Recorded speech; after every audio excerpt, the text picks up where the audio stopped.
मशरिक़ वस्ता में बज गई खतरे की घंटी।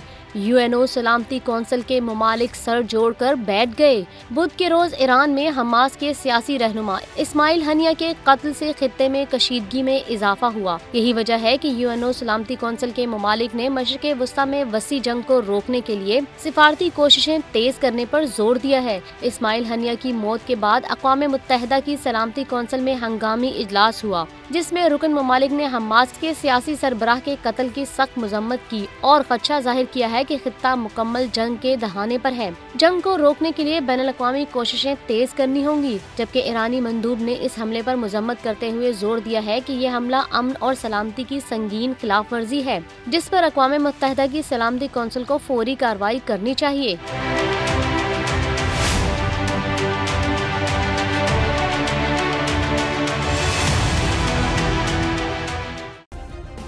सब्सक्राइब करें और बेल दबाएं ताकि कोई खबर रह न जाए।